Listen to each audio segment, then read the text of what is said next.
For the past 50 years, NBN News has been here to record the big events, some sad times and celebrations, reflecting and reporting on what's important to the communities we serve. It all started in this very studio. So join us this evening as we take a look back in a special anniversary presentation of 50 years of NBN News.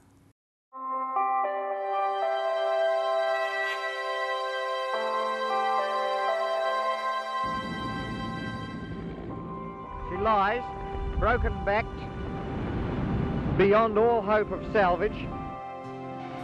Within minutes of police arriving at the scene, a massive turnout of patrons farewelling the Star Hotel on its final night of training turned into a terrifying group. Terrible. Oh.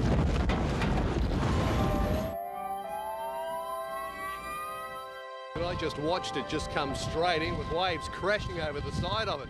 It was unbelievable. The Lennox Head tornado really taking off here.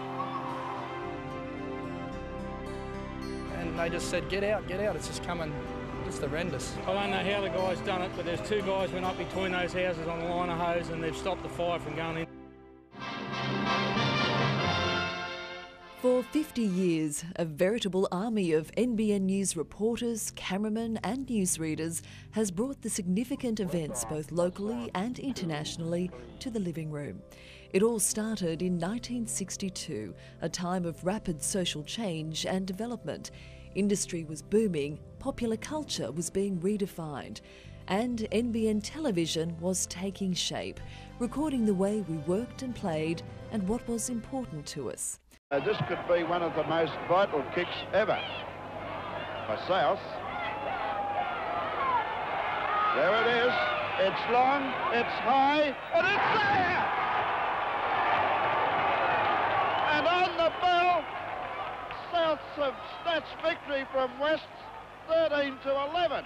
From our studios in Newcastle, we've branched out across northern New South Wales, broadcasting from the Central Coast through to Southport, the New England and Northwest, gathering the news 7 days a week, 365 days of the year. Hard years on the land saw flood with surfboat crews to the rescue. Then crippling drought. When the water dried up, farmers called in help. The cities and towns sweltered under a heat wave. The ice ran out. The 1960s were prosperous, our cameras recording the growth of the region. Industries and infrastructure was springing up, art, culture and education too were flourishing. Time was marked by the BHP Steelworks whistle and the 6 o'clock news. Now the news. In Honolulu, the presidential talks on Vietnam are now underway. So we take you there now, live. The ship Darwin Trader. May God bless her and all who sail in her. Picks, power drills and pit ponies were being phased out for mechanical miners. Longwalls, open cuts and giant drag lines fed the local power industry, and the export market drove a harbour deepening project at Newcastle to take ever bigger ships. The rivers of northern New South Wales had been the main transport links supporting the fishing and agricultural industries. Dairies sent their milk by barge to the oak factory. The Prime Minister of the day, Gough Whitlam, endorsed the local product. These oak milkshakes are the best in Australia. Cars, trucks and produce crossed Newcastle Harbour on punts until the Stockton Bridge was opened. The vessels were later wrecked as they were being towed north. The days of the river trade were waning, replaced by rivers of coal on steel rails for a seemingly insatiable demand for coal.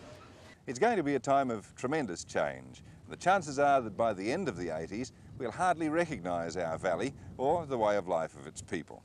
We'll see lots of industrial development and positive signs of growth. We'll face many challenges, and we're going to have to be very adaptable to change. There's no doubt that the future of this valley and this city will be closely linked to our plentiful resources of coal. It's not a matter whether that report is good, bad or indifferent. It's whether the people want the open cut here or not. And they don't want an open cut mine here. These people are not giving In November 1996, families got the worst news possible. 4 miners died at Gretley Colliery near Wallsend when they cut into an adjoining disused mine full of water. It was like a rabbit's warren down there. We were going around at 90-degree angles, 180-degree angles. It took some time to get down there. Mining continues to drive the economy, but increasingly is under the spotlight for its economic and environmental impacts. The rich thoroughbred and wine industries of the Hunter Valley campaign against the spread of large open cuts. There's outspoken opposition to coal seam gas exploration, and activists protest against the planned expansion of export coal terminals.